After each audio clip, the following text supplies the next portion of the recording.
shoulders of all of those who have come before. Where others see challenges, we see opportunities. Where others see barriers, we're using them to jump even higher. Where others see what can't be done, we are here getting things done. These days in Summerside, we are city building, and we're doing it together. The world around us has changed. This past year has been filled with disruption and distraction.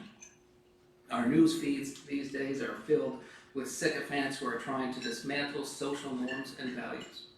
Driven by self-interest, they fuel negativity on social media, and they're preying on fear. Not all is right in the world, but not all is wrong either. The world will not go back to the way it was before. And while we have adjusted here in Summerside, we do not change course. We must stay calm and carry on. A few weeks ago, I was at the rink standing down at the edge by the glass, where I do a lot of thinking through the winter months. And I was looking up to the stands just as a figure skater was finishing her routine on the ice. And there was the usual immediate round of applause. But I noticed so too were there the reaction of smiles. Smiles on proud parents and grandparents, for families and friends, for the fellow skaters who were there to cheer each other on, no matter where they were from. And I was reminded in that moment that people are still doing all right. As a city, we need to create more moments like that, more opportunities for genuine connection, more moments to smile together with people we know and those we do not. Today, we will share with you our vision for Summerside, the reasoning behind it, and how it is coming together. A good vision is not static or set in stone. It must evolve and adjust to the circumstances that made it possible in the beginning. 3 years ago, residents from all corners of our city told us they wanted attainable housing and fair rent, a lively and fun downtown, a Summerside where families and young workers choose to live, where seniors are safe, active, and have what they need, and where everyone is welcomed and included. 3 years ago, this council got down to work. They established priorities and started getting things done. And we'll talk about some of those here today. This is our second state of the city in Summerside, something we began last year. And this year, we're going to do what we do, which is change things up a little bit. And we're going to do it a little bit differently. This year's State of the City won't just be from me, which it was last year, and it was a bit long. But I'll get the speech started, but then you'll hear the voices of your councillors carry it through. Because for a municipal council to be bold, transformative, and get things done, it must function well as a team.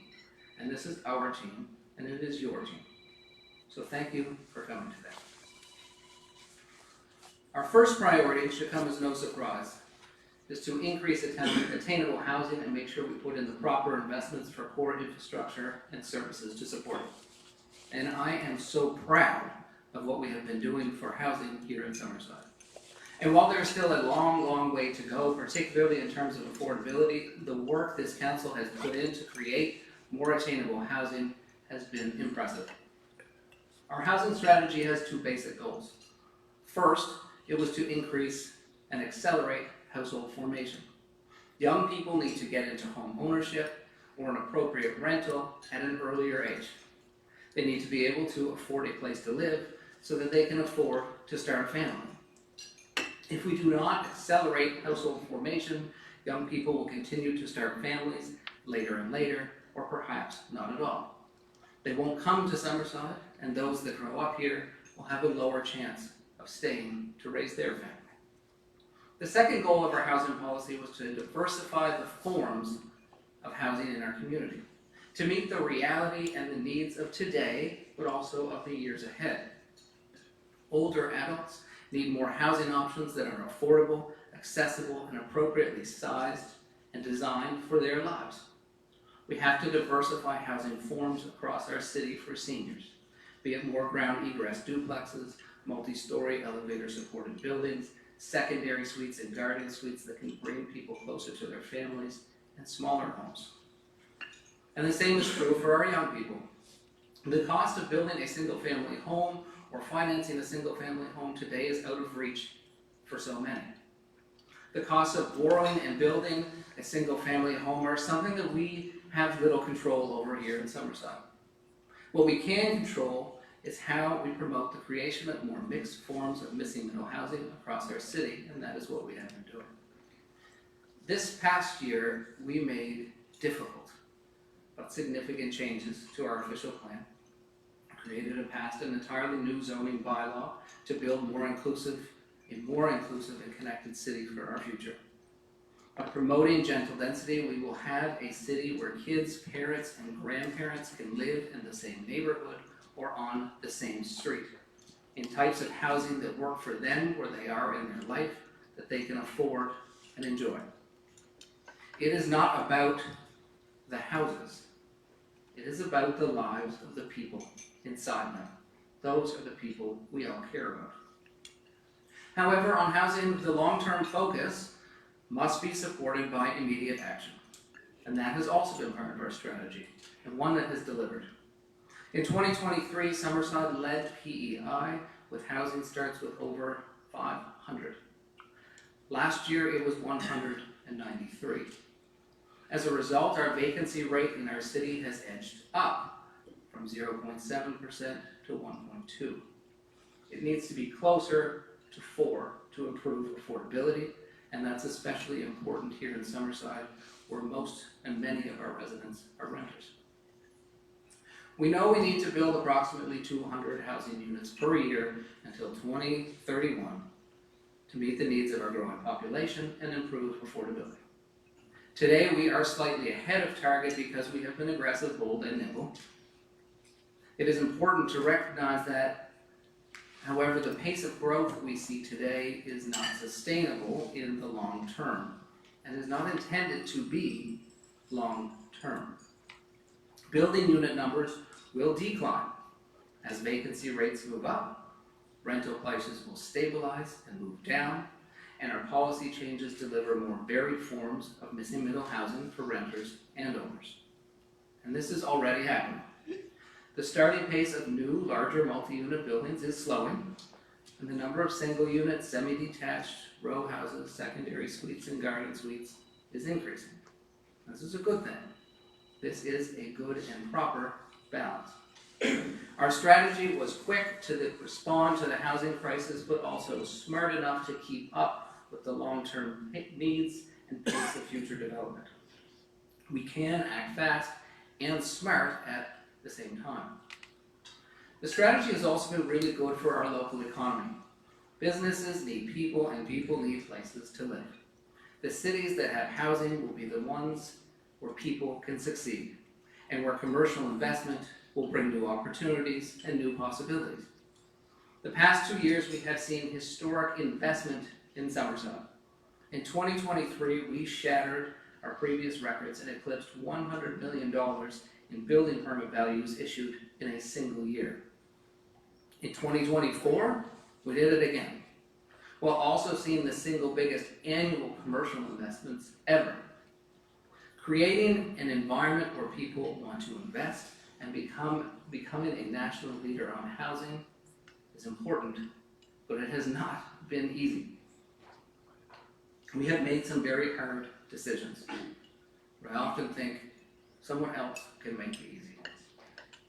This council engaged with our community, listened with intent, adjusted, readjusted, and listened some more.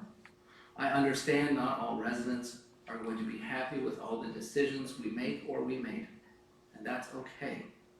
Our job is to make the best decisions we can with the best information we have, and to fully consider the inputs, thoughts, and needs and future of our city and the people we share it with.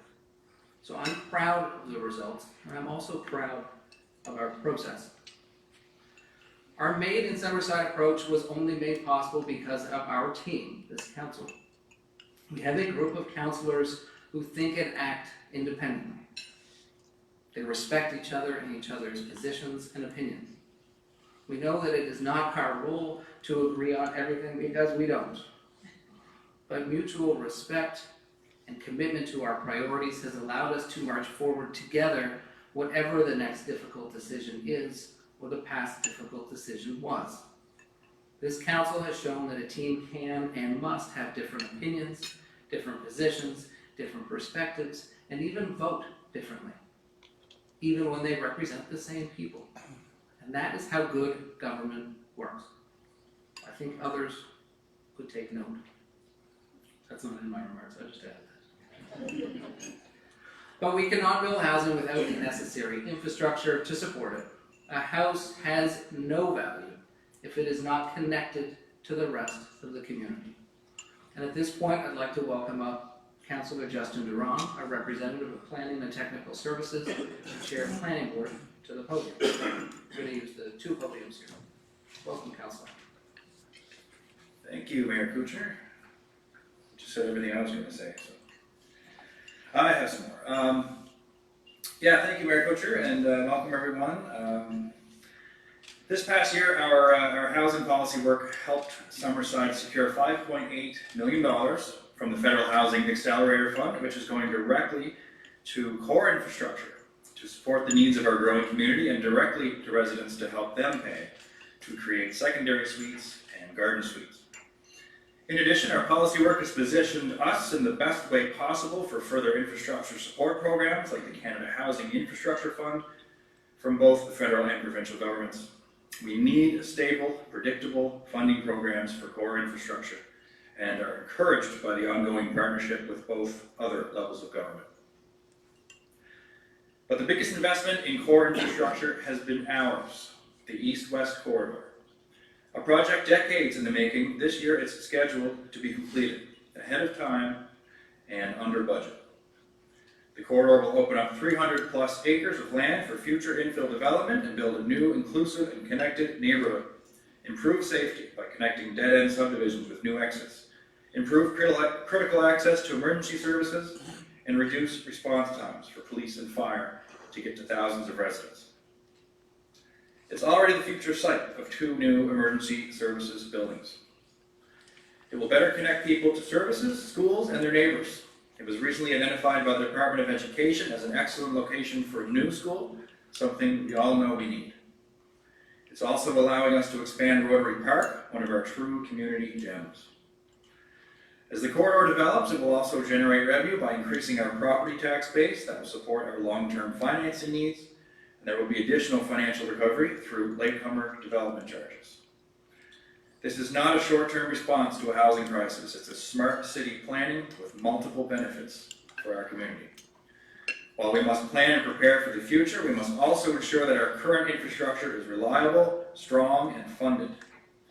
This year, we raised water and sewer rates by approximately 15 cents a day to cover the costs of maintaining and delivering our water and sewer systems long-term. This year, we're spending over $7 million on our sewer system and upgrades to our water system. We're also building new sidewalks this year and replacing ones that are falling apart. And we're investing almost $400,000 in our boardwalk to ensure that it continues to be the jewel of our waterfront. In 2024, we installed 1 new crosswalk on Water Street East. And this year, we will install 6 more new crosswalks across the city. And we have also hired a third party to get the crosswalk lines painted as early as possible. Last year we partnered with the province to construct the next section of our newly adopted active transportation network on Pope Road. 5 kilometers of new separated active transportation lanes are being built in 2025. In the coming months, our planning board will be bringing forward a new and balanced complete streets policy to council to make Summerside safer, healthier, more connected, prosperous, and sustainable for its residents. But we're not going to pit cyclists against cars like other communities have. That's not how we do things here. We're also proceeding with a major paving project this summer on Water Street East. It's overdue. Council has decided to focus on larger sections of street resurfacing to save taxpayers money and get more done with less. Next year we will do Upper Granville. And we have increased our investments in IT infrastructure by 250% over the past 5 years. We're all quickly becoming technology organizations and we must invest in that transition and adapt. To that end, we have started deploying AI pilots within city operations and we'll be expanding the use of AI under the direction of our AI and Service Delivery Committee. We've also had to make some trade-offs as well. This year will be the last year for taxpayer support for ditch infilling. Rapid electrification of our energy systems is putting new stress and pressure on our electric utility. So last year we initiated a 10-year reinvestment plan for our electrical system, and we'll be investing almost $5 million this year to ensure the future safety and reliability.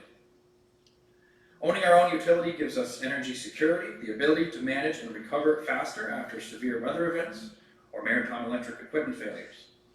It gives us good jobs and investment in our community, producing electricity that is clean and renewable.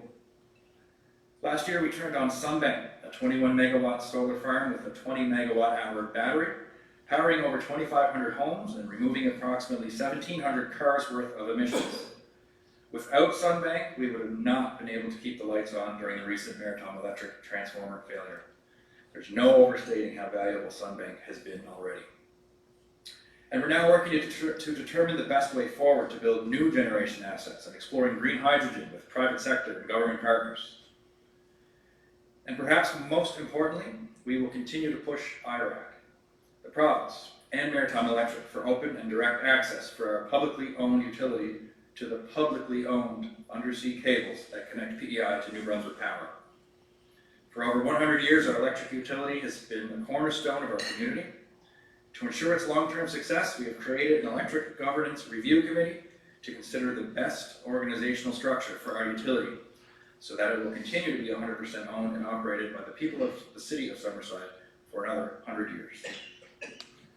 Thank you very much.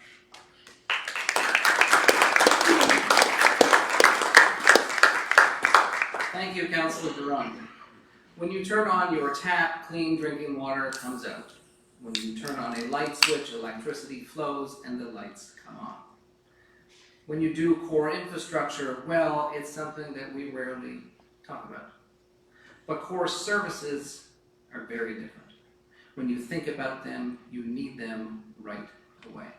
So I'd like to welcome Councillor McColeman, a representative of Human Resources and chair of our Bylaw and Governance Committee, to the podium now to speak about our protective services. Councillor McColeman.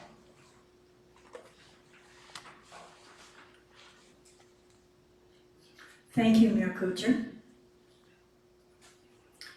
When you need it, nothing is more important than police and fire. I want to talk about both now, starting with an update on our new fire hall. The new fire hall, or the new fire hall station number 1, will go to tender this fall, with construction beginning in early 2026. Construction is expected to take approximately 18 months, with project costs estimated at $11 million. The debt will hit our books in 2027, which is the same year that Credit Union Place is paid off completely. This is a sensible, well-planned, and financially responsible approach. It will be located at the northeast corner of McEwen Road and the east-west connector.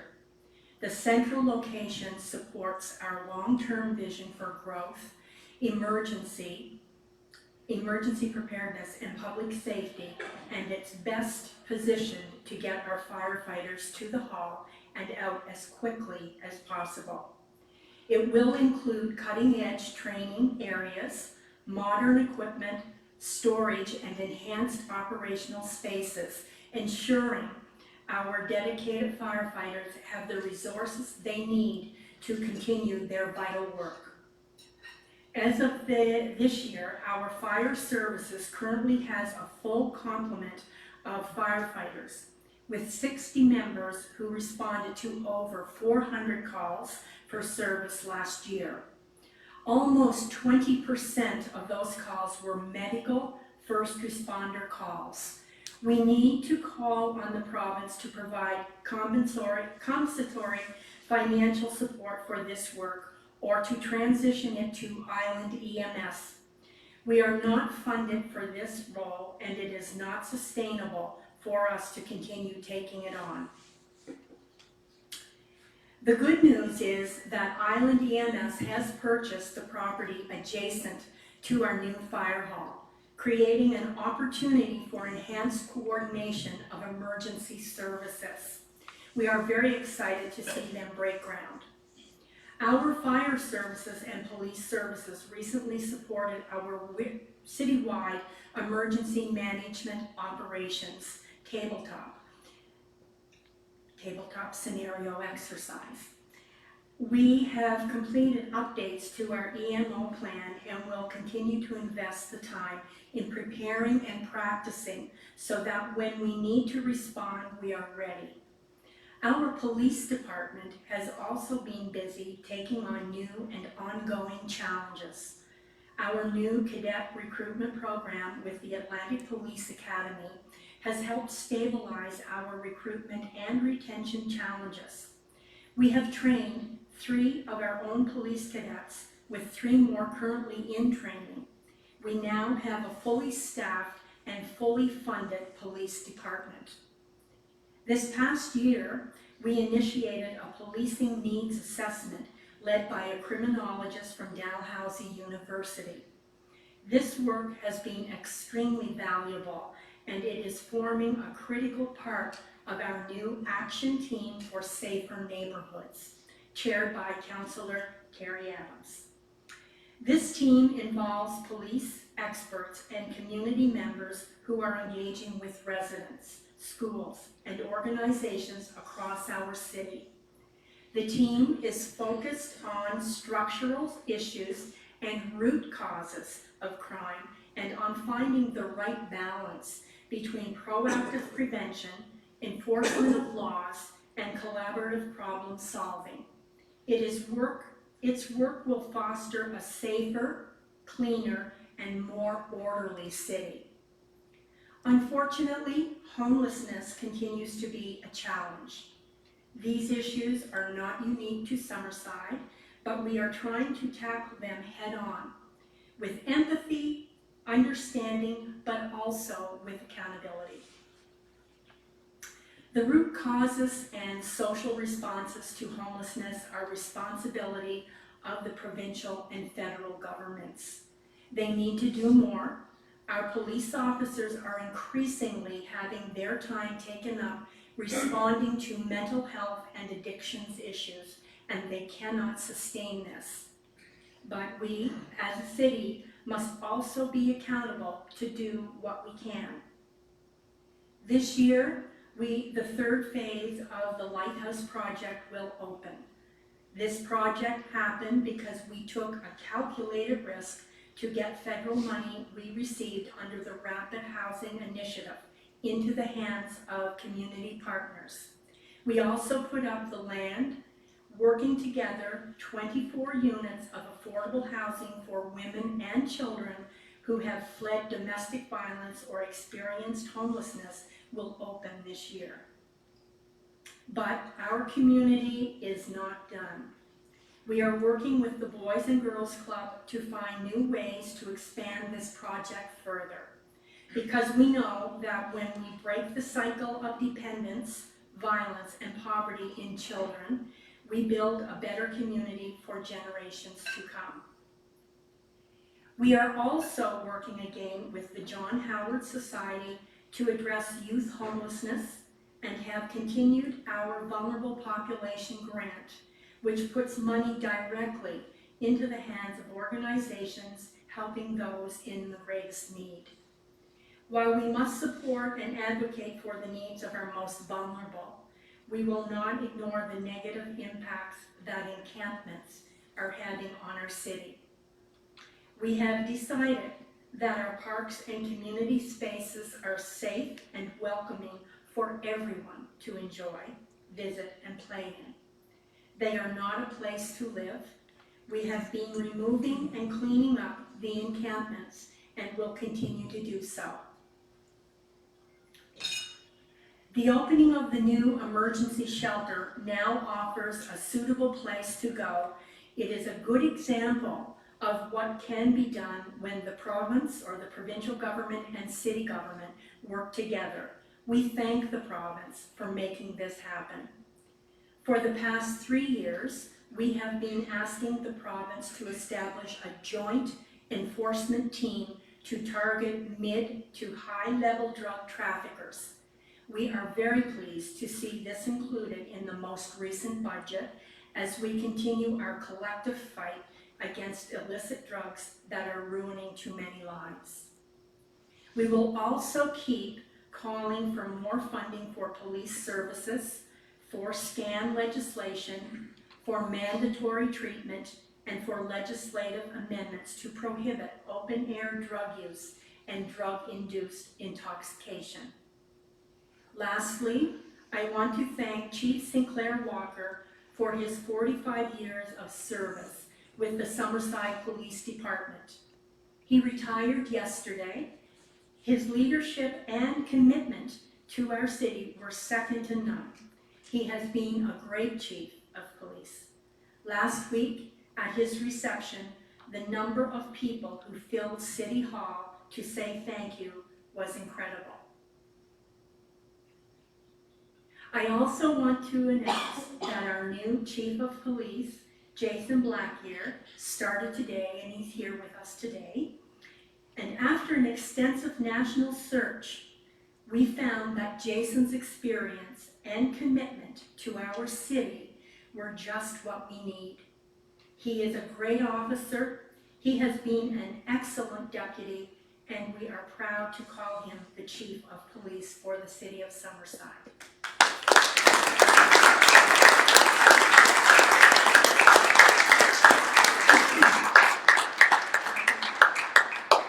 Thank you, Councillors Duran and Councillor Coleman.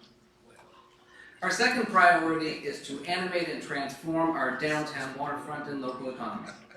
Our downtown needs to be more fun. Our downtown must attract people to it and to each other. When you arrive downtown, you need to know it without having to be told. For over 100 years, downtown Summerside was the commercial and social centerpiece of our community. When we're done, our hope is that's how it will be for the next 100 years.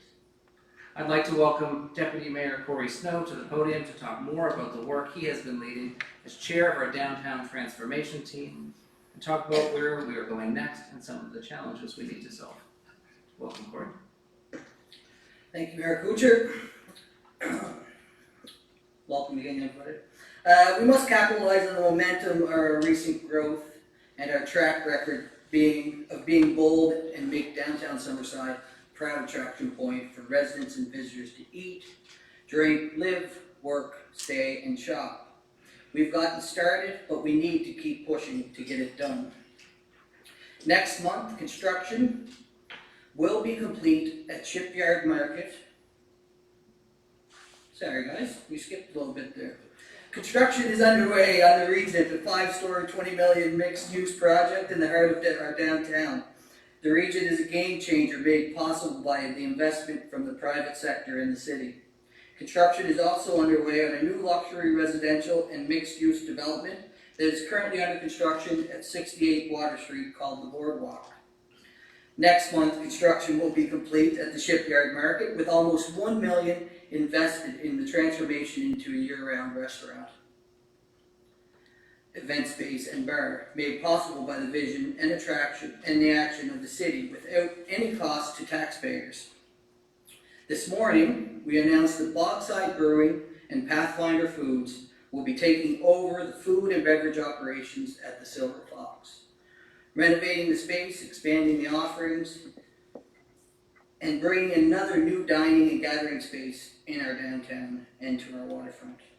Last month, we welcomed Mary Brown's to downtown Summerside, and in the coming weeks, another RFP to council for the development of the former Mother's Antiques and Bishop's Machine Shop. That's something I personally had pushed for a lot of years. Seeing that place get redeveloped has been a real priority to our downtown, especially given its location, close proximity to Holland College and the rest of the downtown has to offer. We have been aggressive in pursuing the demolition of unsightly and dangerous abandoned houses and commercial buildings. We're bringing forward a revised vacant premises bylaw to council this summer that will push even more to make sure that dangerous empty buildings come down so that new opportunities can emerge. Look around. Sharky's on the waterfront, it's gone. Bingo World, It is gone. The old government garage on Hope Road, almost gone, it's getting there, slowly. It was not that long ago when a bank moved out of downtown Summerside. It sat vacant for years. That isn't happening anymore. The former Scotiabank building next to you, and the former Scotiabank building next time you're on Water Street, or the former National Bank office, take a look at those buildings. They're being redeveloped for new and improved commercial and residential space in the core of our downtown. And look at the ongoing success and commitment to our community from local businesses and operators who have been going strong. Our economic success and growth has been fueled by their investments, dedication to our city, and entrepreneurship. We should give them a big round of applause.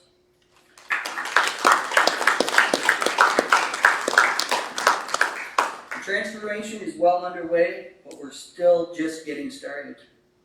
This year, we brought together our community and created 3 downtown action teams: a built environment team, a special projects team, and a small business activation team. These teams will be coming to council this spring with a call to action to return the downtown to a focal point for our city that it was for decades, and transform the future of our city. While there's a lot to celebrate, there's also a lot of things we need to do better in downtown. We must improve the safety and cleanliness. If we do not make our downtown welcoming, clean, and safe for residents and visitors, all the investments in the world will not be able to transform it. Our Summerside Police Department, under the direction of our newly appointed chief, is ramping up its foot patrols and working on the ways to ensure we take a no broken window approach to our downtown waterfront and community safety in general. This is a work in progress, and I want to thank our police department for literally stepping up. Going forward, we also need to better support and improve partnerships with our small and medium-sized businesses and future local entrepreneurs. SMEs create good paying, stable jobs in our community, and we need to give them more attention, find new ways to help entrepreneurs incubate and grow. And we need to keep working closely with our provincial government. Cities matters. Cities matter. Summerside matters. The vibrancy, activity, and economy of Summerside benefits all of Prince Edward Island.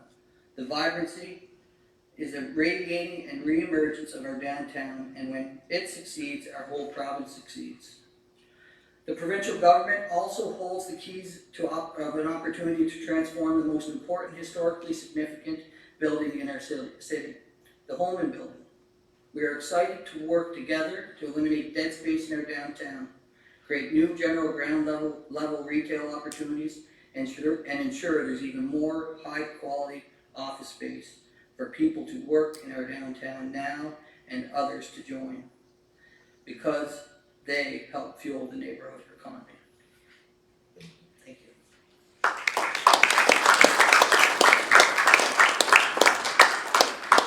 Thank you, Deputy Mayor Corey Snow.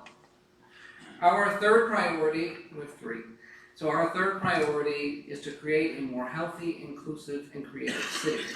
We must build a city where everyone feels welcome, comfortable to be themselves, and empowered to express themselves for who they are and how they see the world around them.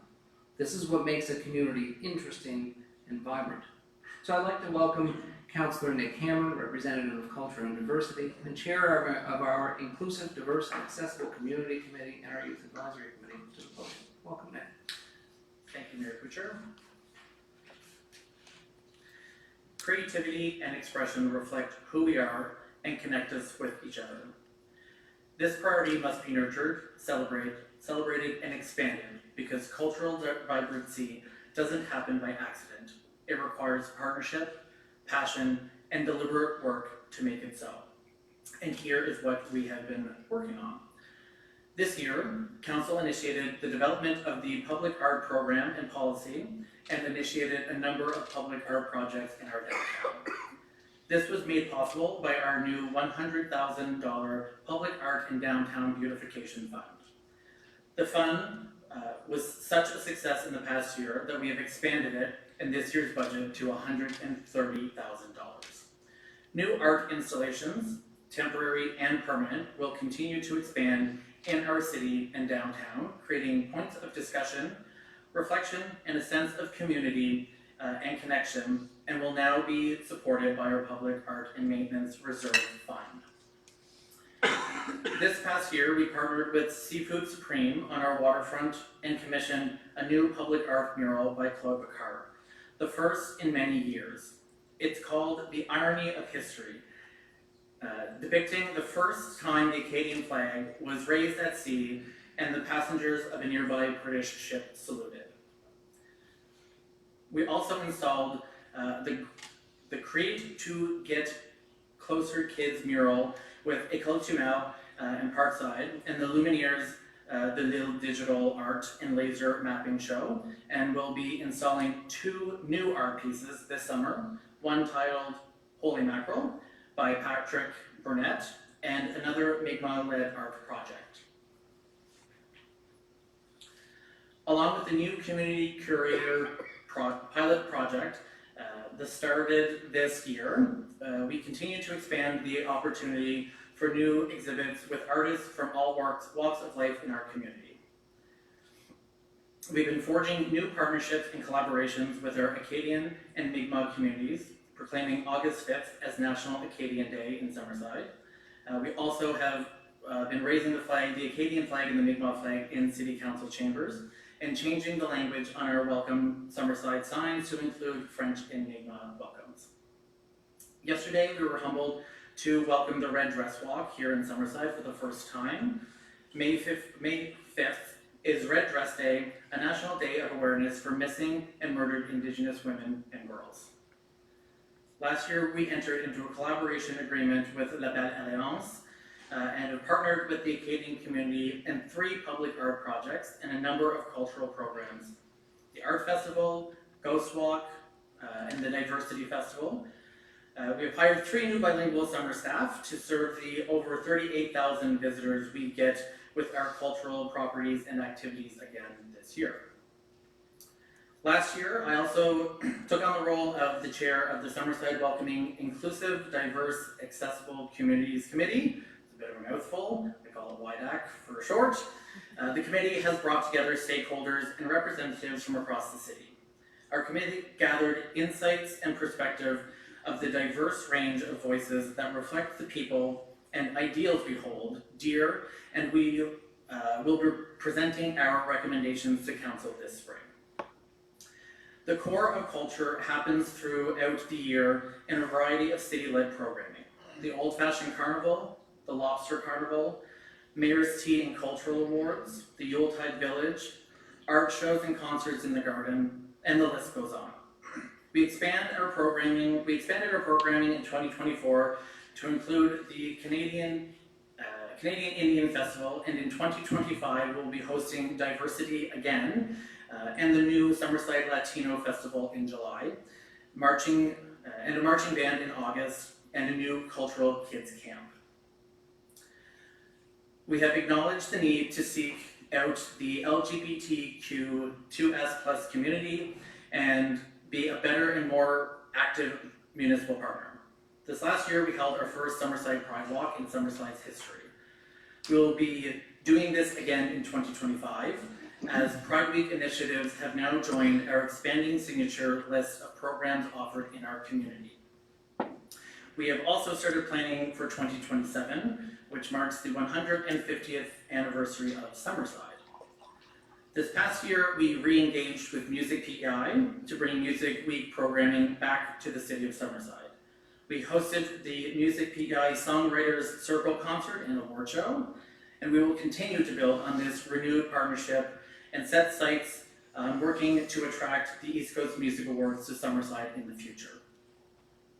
We also took a new approach to our community grant process and entered into 5-year agreements with the Harbourfront Theatre and the College of Piping that provides the 2 organizations with $900,000 in funding to continue to deliver high-quality theatre, music, and performances in our city. In order to receive the funding, they have to create a joint initiative together, and I'm very excited to see what they are working on. But we have more to do. We must build more bridges to explore more cultures that are joining ours, and to share our heritage, history, and culture with them. We also need to make our community and our public spaces more accessible and build a community that includes all of our citizens and fosters a spirit of unity, collaboration, and understanding. We must find new ways to provide long-term funding for arts, culture, heritage, and diversity. We need to expand our programming and public art installations. As our city continues to grow, we will reinvest a growing tax base into new areas, and public art and culture will continue to benefit from this. Lastly, we'll also need to take time to plan for the future. So this coming year, we will begin the process of drafting a new municipal cultural program to guide the development of our cultural programming for years to come. Thank you.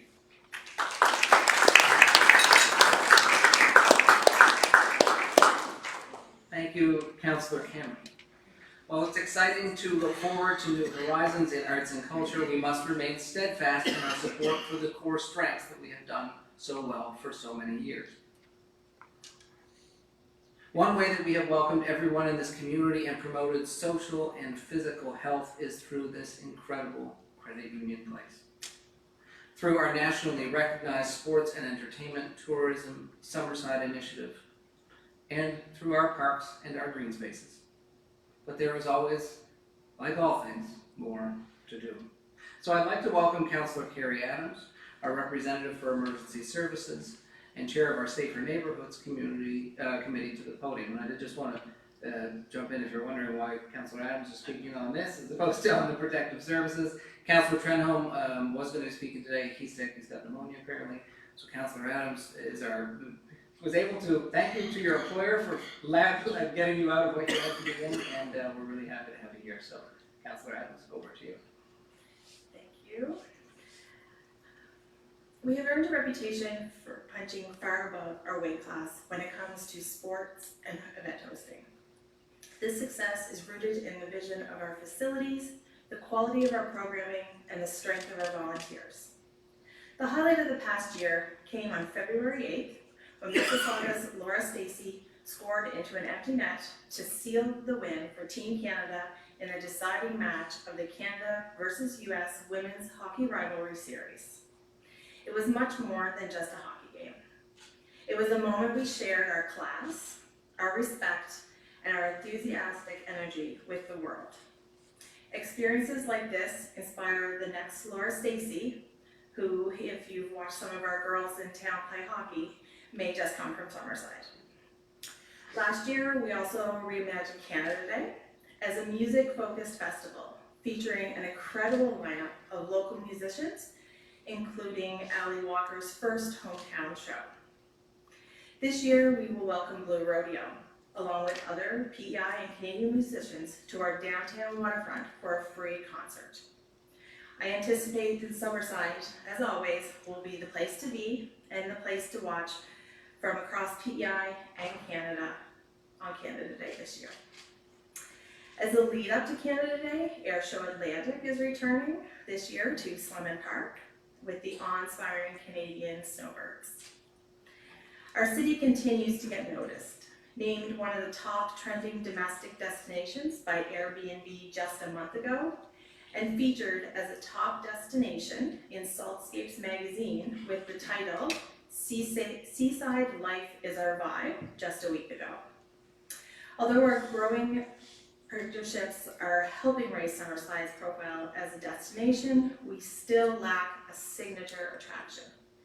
That's why we've been actively advocating for the province of PEI to establish a provincial science center in Summerside. It would be a perfect fit for our city by the sea. Looking ahead, we must improve our support for local tourism by clearly demonstrating to government funders the value of investing in our community's programs and our experiences.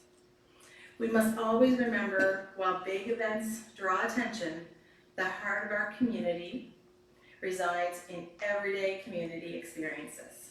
Minor hockey practices, walking track conversations, birthday parties, the boardwalk, etc.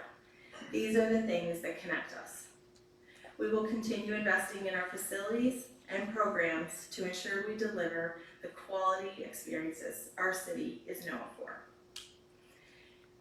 This is an exciting one. This year we invested in new handrails at the arena for the first time.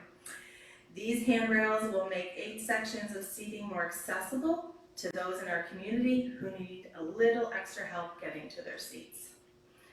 This, in addition to the Greenwood Pope lights, which I think are being installed today, are probably some very exciting things that are happening. Also this year, we're proud to be installing Summerside's first accessible swing, which will allow children and adults who use wheelchairs to experience the simple joy and freedom that a swing brings. This winter, we made a bold move to acquire the Silver Fox Curling Club and Marina. It was facing bankruptcy. With strong support from the curling and yachting clubs, we stepped in to preserve and revitalize this valued community asset, bringing new life and energy to Summerside's newest recreational facility. We again delivered and have budgeted $500,000 in community service grants to support sports, arts, and our community organizations. We have entered into a 5-year community grant funding agreement with Generation XX and the Boys and Girls Club of Prince Edward County, which are also working together on a joint initiative similar to the 5-year agreement with the College of Piping and the Harbourfront Theatre. Moving forward, we need to continue improving our community grants process, ensuring that our long-term funding programs support our priorities.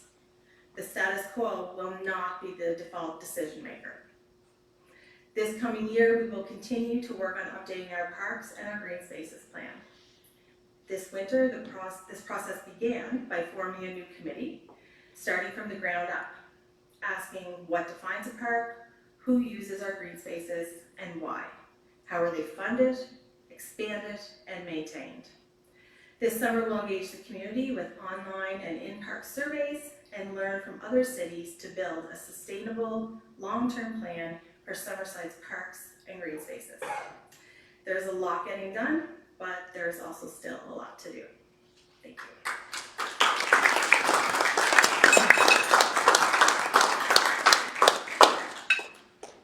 Thank you, Councillor Adams and Councillor Cameron. It's clear from the remarks today there is a lot happening, but the reality is we can only do so much, limited not by our imagination, our optimism, but by money. Part of setting priorities is to help know when to say yes, perhaps more importantly, when to say no. Our final priority is an ongoing one, to be fiscally responsible and pay for it all. Each year we run balanced operational budgets and establish and control debt servicing costs to deliver cost-benefit spending to our residents. That's what we've done, that's what we're required to do, and that's what we will continue to do. But it isn't easy. So I'd like to welcome up Councillor Bruce McDougall to the podium now. Bruce is our representative for Finance, chair of our Finance Committee, and Bruce also serves as the president for the Federation of PEI Municipalities with his other hat. Welcome, Bruce. Thank you, Your Worship. I didn't know if you were saving the best for last or going by height, so in any case, I'm just pleased to be here. Today, municipalities across Canada are doing more than ever before, and the same is true here in Summerside. We must bring forward policies and priorities that connect together over time to improve the lives and people we share Summerside with today, and for those we will shape its future long after we're gone. To do that, we must have two things. First, we must have an adequate, predictable, and sustainable revenue sharing agreement with the provincial government, and more infrastructure funding from the federal government. The challenges we are facing today cannot be solved by any level of government working alone. Over the past year, we worked with FPEIM and the City of Charlottetown as the other full-service municipality to renegotiate the current fiscal revenue sharing model with our provincial government. This year, the expired agreement was renewed by the provincial government. The renewed agreement has adjusted base amounts and delivers approximately an additional $600,000 to our revenue. That is welcome and needed. However, to allow us to effectively deliver the core programs and services that our residents and business require while addressing mounting financial pressures from rapid population growth, rising public safety costs, and escalating social challenges are asked in the proposed funding formula that we presented to the province was for approximately $2.4 million in new support, primarily for policing and road infrastructure. A complete review of the funding agreement was not done this past year, as we had hoped. We will be pushing the province and FBIM to immediately restart the discussions towards creating a new long-term funding agreement for municipalities such as ours in the year ahead, so that we can close the gap. It's time our city received more than 74 cents of every $1.74 cents that residents pay in the property tax. And it's time for municipalities to receive a share of commercial property taxes as we provide the core services and infrastructure to those properties. Second, in a world where everything costs more, we as a city must practice sound and responsible fiscal management. To that end, we took action last year and began a debt service policy review and capital planning review. Our current total long-term debt balance is $74.8 million, which is an increase of $2.3 million over the past 3 years. Our legislated debt limit is 10% of our assessed property value, which is now over $1.2 billion. Though we are well below our legislated limit, we must set a better internal limit for debt service costs. While it is good that our debt service costs have decreased by 3% in the past 3 years, it needs to keep getting lower. What we don't have yet is a clear policy statement on what our debt balance should be, so that we can manage it responsibly and pay it down. The work is underway, and it should be completed this year. When complete, we will begin a full internal expenditure review and service level review. It is incumbent on us to undertake a deep dive to identify if we can be spending your tax dollars more efficiently. We are also working internally on leakage reporting.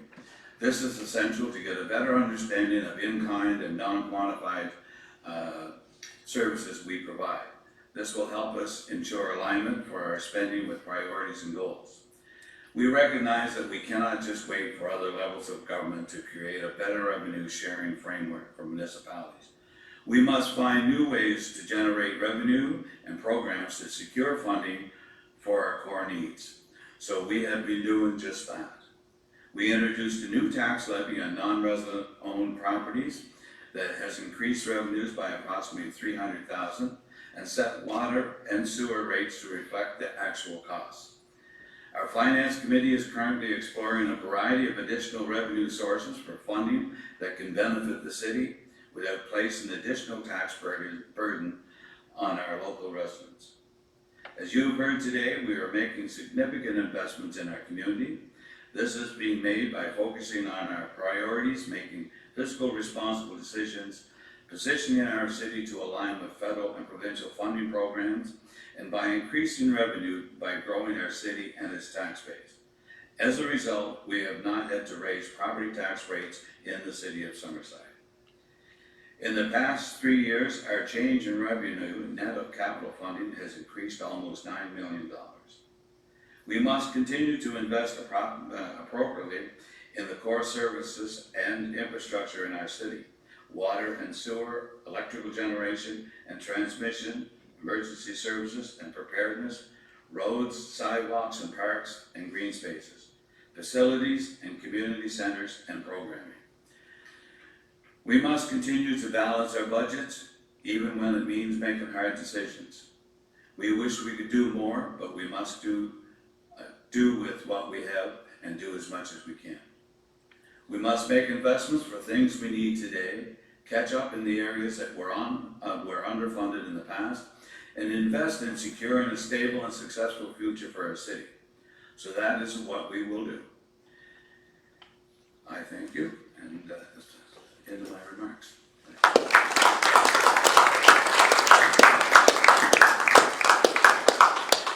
Thank you, Councillor McDougall, and thank you to all of council. I think this was a wonderful way to engage with community, and I hope we consider this format again. Certainly it was easier for me, so no self-interest there, but, and maybe for everyone who's not just listening to me the whole time. But thank you very much. There is, I'm going to sort of wrap up with a few closing remarks and be brief. There is so much we have been able to do, so much we can do better, and so much still left to do. And we do all of that not just as a mayor and council or as a mayor, council, and staff. We do that together in every corner of our community. Over the past few months, I have spent a lot of time thinking about this role and about leadership. I'm always trying to improve as a mayor and as a leader in our community. I believe that a mayor must lead with empathy, humility, and unity. They must develop a vision with council and also understand the needs, desires, and mandates for each councillor and their residents.